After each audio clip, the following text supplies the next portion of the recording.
my name's Noel, I'm a psychotherapist. Welcome to my YouTube channel. Do subscribe while you're here, or if you're watching this video on my website, you can enter your details into the Contact Us page and just let me know through that you want to be added to the mailing list, and I'll send you these blogs on a regular basis. This video is a short video about children and emotions. I've worked with children and families for a long time as a therapist, and I've worked in many contexts with children and families for over 25 years really. With children I've worked from quite young to young people, sort of 24, so from 5 to 24 really. I tend to work, when I'm working with children, with the family as much as possible to sort of introduce the ideas to the family.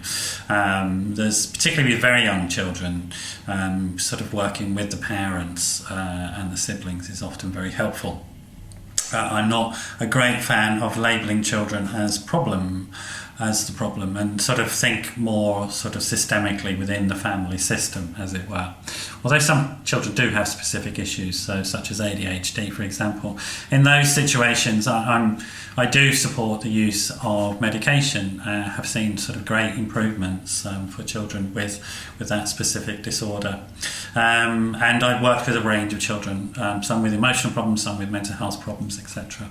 And look at the child and the family and the coping strategies. So a little bit of background, really, sort of context for this video, a very short video on sort of helping your child with emotional communication, which is, I think, crucial as we grow up, learning how to effectively communicate our feelings. And it does start with the parents and the family environment, or the caring environment, whatever environment the child is growing up with on a daily basis.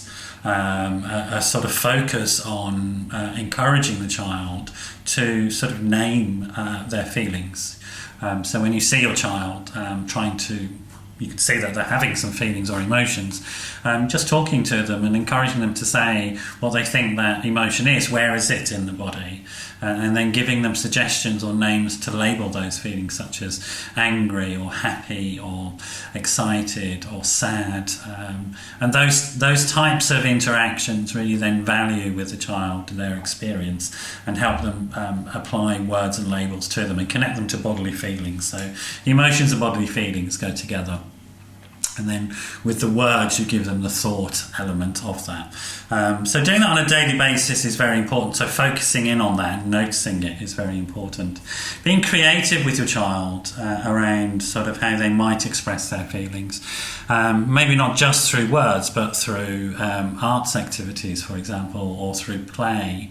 You can do great stuff if you give very young children small toys to play with. They will play out their reality for you. You just have to sit back and watch it and encourage them.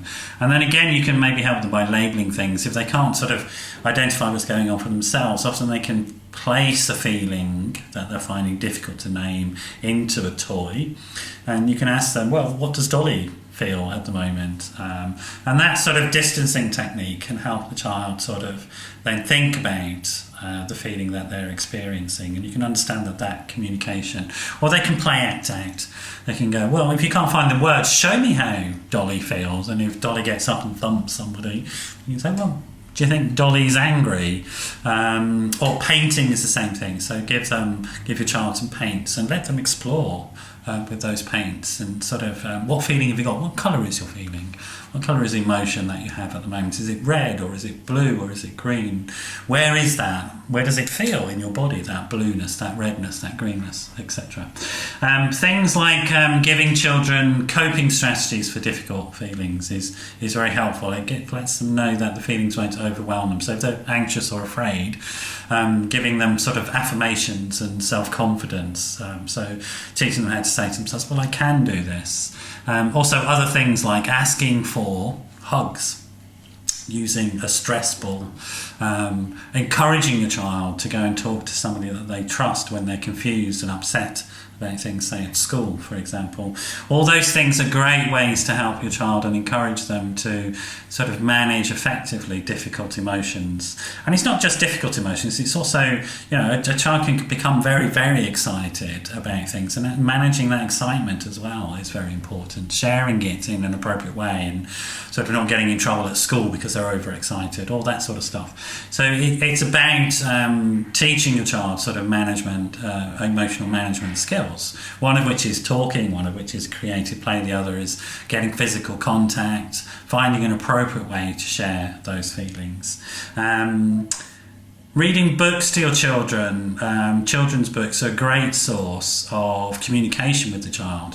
Often the children's literature and also films they might go and see, like Disney's Inside Out, for example, is a great example of these child-centred multimedia and creative approaches to sort of emotions, where the protagonists in these situations, in these books, in these films, in these videos that you might watch with your child, play out these very childlike problems out there in front of the child. And again, it's a distancing technique, what we call a distancing technique, that allows your child to project their feelings and identify with a character without being overwhelmed by the feeling themselves.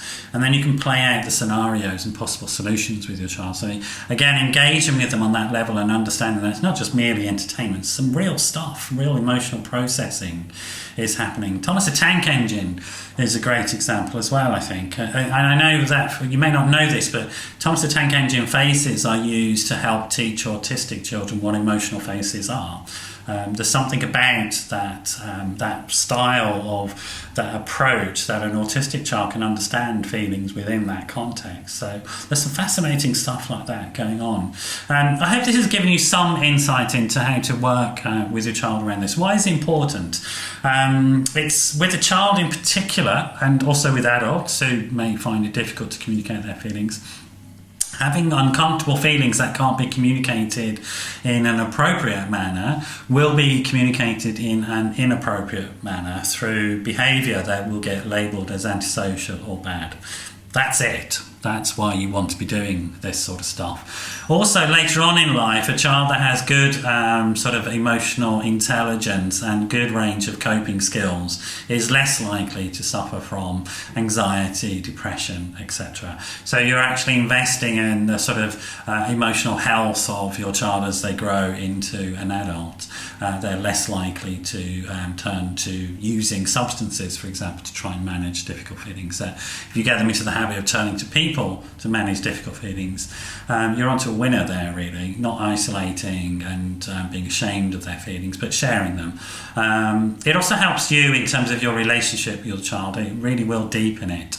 And ensure that for forever, really, as they grow up, even when your child has grown up and become an adult, maybe you want to get rid of them at that point, but they'll still be looking towards you as a mentor, as a figure that they're very closely bonded to. This sort of focus on the internal world of your child, exploring it with them and helping them share and communicate that world, has profound sort of benefits in terms of the relationship between the two of you, or the three of you, or the four of you, or however many of you there are.